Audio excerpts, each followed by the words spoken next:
Dealings with the Dead. Number 18.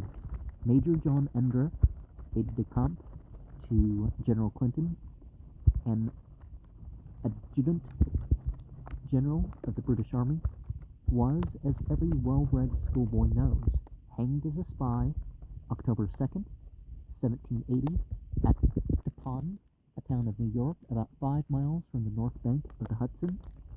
In June 1818, by a vote of the legislature of New York, the remains of that gallant Irishman, Major General Richard Montgomery, were removed from Quebec. Colonel L. Livingston, his nephew, superintended the exhumation and removal. An old soldier who had attended the funeral 42 years before pointed out the grave. These relics were committed to the ground once more in St. Paul's Churchyard in New York, and, by direction of the Congress of the United States, a costly marble monument was erected there. Executed by M. Cassiers at Paris. Nothing was omitted of the pomp and pageantry in honor of the gallant dead.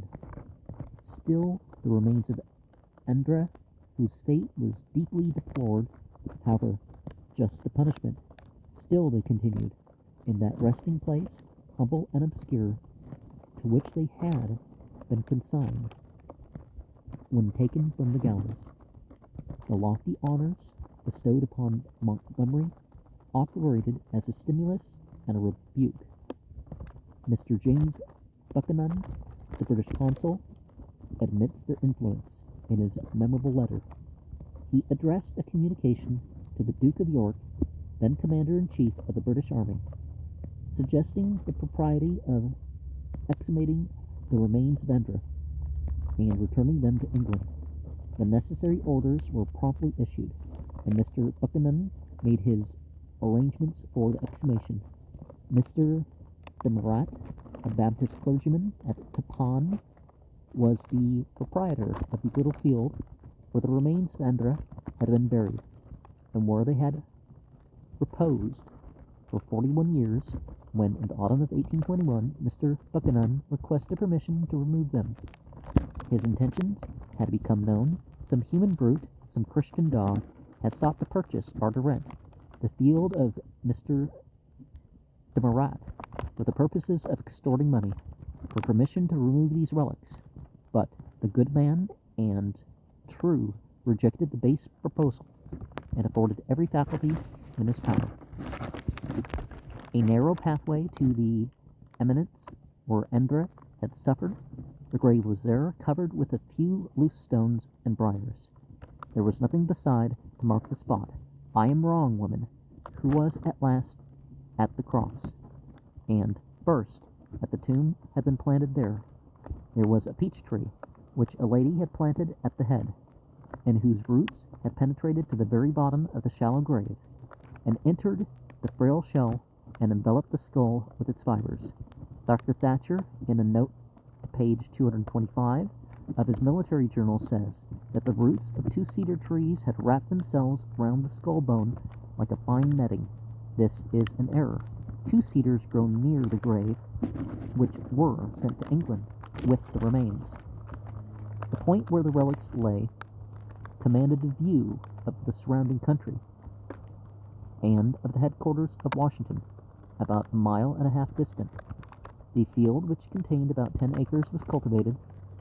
A small part only, around the consecrated spot, remained untilled. Upon the day of the exhumation, a multitude had gathered to the spot. After digging 3 feet from the surface, the operative paused and announced that his spade had touched the top of the coffin. The excitement was so great at this moment that it became necessary to form a cordon around the grave. Mr. Buchanan proceeded carefully to remove the remaining earth with his hands. A portion of the cover had been decomposed. When at last the entire top had been removed, the remains of this brave and unfortunate young man were exposed to view. The skeleton was in perfect order. There, says Mr. Buchanan. For the first time I discovered that he had been a small man. One by one the assembled crowd passed round and gazed upon the remains of Andra, whose fate had excited such intense and universal sensibility. These relics were then carefully transferred to a sarcophagus prepared for the reception and conveyed to England. They now repose beneath the 6th window in the south aisle of Westminster Abbey. The monument, near which they lie, was designed by Robert Adam and executed by Van Gelder. Britannia reclines on a sarcophagus, and upon the pedestal is inscribed, "Sacred to the memory of Major Endra, who raised by his merit at an early period of life, to the rank of Adjutant General of the British forces in America, and employed in an important but hazardous enterprise, fell a sacrifice to his zeal for his king and country on the 2nd of October, 1780, aged 29, universally beloved and esteemed by the army in which he served, and lamented even by his foes. His generous sovereign, King George III, has caused this monument to be erected.